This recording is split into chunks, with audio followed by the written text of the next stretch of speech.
This video was digitized from a reel of silent 8mm film, and it's of USS Burton Island with a cameo of USS Glacier on USS Burton Island's 1960 deep freeze deployment. And deep freeze was a code name for a series of United States missions to Antarctica that began in 1905. And the Burton Island was a U.S. Navy icebreaker, AG-88, and she was commissioned in 1946 and then transferred to the U.S. Coast Guard in 1966 and served as a Coast Guard icebreaker until 1978 when she was decommissioned and then scrapped in 1980. And the Glacier, which you'll see a little bit later, is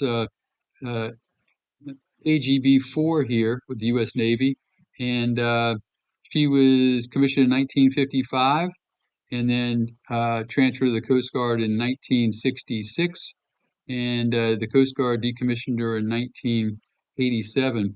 And, you know, as you can see, this video, sea duty on these icebreakers was pretty arduous, and you know, the holes weren't made for open waters, and you can see at the beginning of this they're really getting hammered. Now I'm just going to read you a little blurb from Burton Island's deployment summary here for 1960, and it said, while many Navy men sought duty on icebreakers for the adventure of working in places that very few people could claim to have visited, service aboard these ships was not without its hardships. Icebreakers typically deployed twice per year for 2 to 4 months at a time, particularly on the Arctic voyages. Their assignments took crews to remote areas far removed from family and basic comforts of home. And when operating in the polar regions, the men experienced brutally cold temperatures and harsh storms. Icebreaking could be jarring when the ship rammed into thick ice, or dangerous when explosives were used to break up particularly difficult masses. And the a distinctive rounding hull that made the ship so effective at crushing ice meant that they rolled terribly in even relatively calm seas. Seasickness plagued those unaccustomed to the rolling motion, and shipboard accidents that could be attributed to the icebreaker's movement were not uncommon. Service on an icebreaker was thus not universally desired, and very early on the 3rd of January 1960, on the eve of Burton Island departing on this deployment to deep freeze 1960, one of the ship's sailors went to the extreme to avoid going to Antarctica in what was described as, quote, an attempt on his own life, end quote. AGAN Jackie M. Hunter took a razor blade and slit his wrist 3 times. Although the wounds proved superficial and were treated by the icebreaker's medical officer, the sailor was transferred to the Naval Hospital at Bremerton and did not make the voyage. Burton Island sailed for Antarctica on the 4th of January 1960 after stopping at NAS North Island in San Diego to embark the HU-1 Unit 16 helicopter. The icebreaker steamed south for Valparaiso. After enjoying 3 Liberty days in the Chilean port, Burton Island stood out on the 28th and began taking oceanographic stations that day. The ship would continue doing oceanographic work as she continued south for a scheduled 10 February rendezvous with the icebreaker Glacier AGB-4, approximately 350 miles north of Thurston Peninsula. However, Glacier had been forced to sail to New Zealand for repairs to a damaged propeller, so the rendezvous was postponed. In the meantime, heavy seas reduced visibility, and winds above 30 knots beginning on the 4th of February caused Burton Island to change course and discontinue her oceanographic work until the 7th. Burton Island arrived at Peter 1 Island on 13 February and moved west along the edge of the ice pack. The delayed rendezvous with Glacier took place on the 15th of February, and together the icebreakers maneuvered through the ice towards Cape Flying Fish at the western tip of Thurston Peninsula, which you see here in the video of them together. Glacier and Burton Island reached land that afternoon, becoming the first surface ships to reach the Antarctic coast of Bellingshausen Sea. Burton Island's crew later received a Navy commendation for this achievement, and I think Glacier received that also. From there, the ships moved eastward towards Eight's coast, mapping the coastline, taking depth readings and conducting oceanographic stations along the way. Uh, Heavy, fast ice became a problem for the icebreakers beginning on the afternoon of the 18th.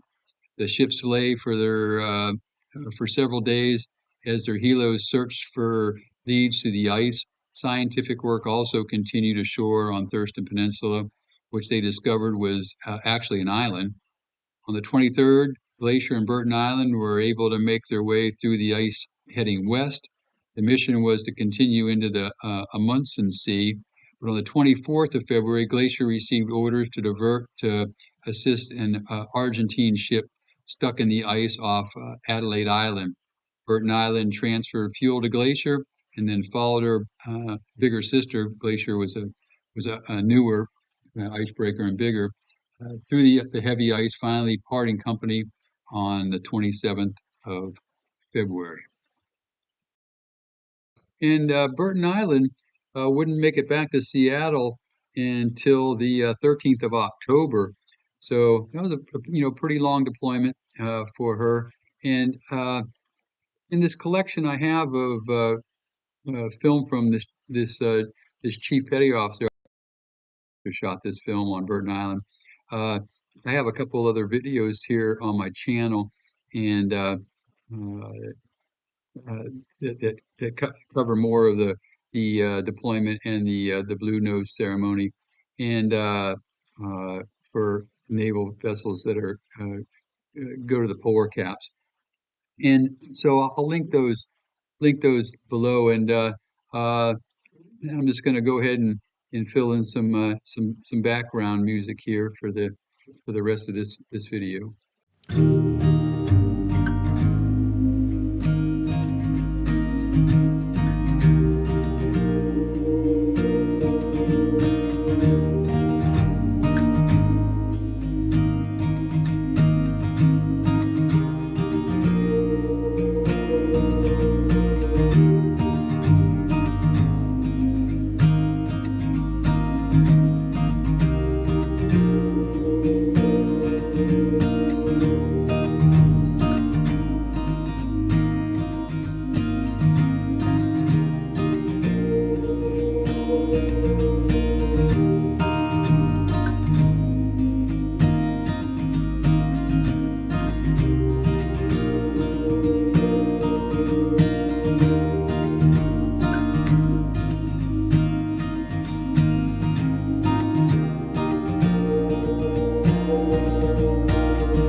hope you enjoyed this piece of history, and uh, like and subscribe if you'd like to see more military and patriotic videos, which I try to upload every other day on my site. And if you're interested in a good read, check out my books at www.edsemler.com.